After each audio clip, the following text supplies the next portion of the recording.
fenomena atau hipotesis Bumi datar. Akan percaya?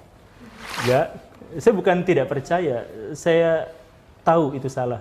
Beda antara tidak percaya dengan salah.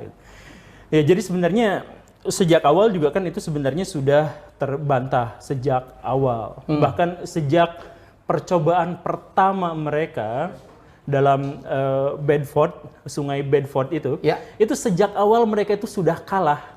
Itu Samuel siapa kan? Biar diterangin juga. Samuel, jadi gini nih, jadi gini ceritanya, ada Samuel Rowbotham. Samuel Rowbotham itu adalah seorang yang, saya mohon maaf ya, secara moral punya reputasi yang buruk. Dia itu di sana itu. Siapa dia? Tukang obat, penjual obat. Dia penjual obat, bahkan dia pernah mempatenkan obat yang bisa seumur hidup nggak mati atau seumur hidup nggak sakit-sakit atau yang semacam itu, karena dia adalah seorang spiritualis.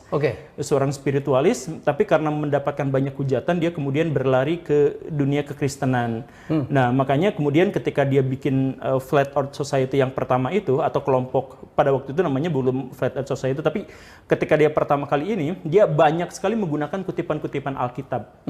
Jadi bisa dicek sendiri tulisan-tulisan Rowbotham yang awal itu banyak sekali teks-teks Alkitab yang di situ. Saya percaya bukan gara-gara beliau taat, tetapi gara-gara beliau mencoba untuk mencari pembenaran, justifikasi untuk itu, dan berhasil. Dan banyak orang yang akhirnya percaya, sampai akhirnya dilakukanlah penyelidikan di sungai Bedford itu. Jadi sungai itu 10 km lurus, karena itu irigasi sebenarnya, karena irigasi kan bisa dibuat lurus. Saluran irigasi. Saluran irigasi. Maka dia nantang kepada semua orang beserta asisten-asistennya untuk bisa membuktikan bahwa ada lengkung bumi di situ. Peraturannya dia ada di satu titik, kemudian di ujung sana ada sebuah jembatan, ditancapkan bendera di sana, diteropong dari sini. Seharusnya dalam 10 km itu ada lengkungan sekian derajat gitu. Nah, dia bilang seperti itu. Ternyata tidak ada. Nah, dia mengamati pertama, tidak ada.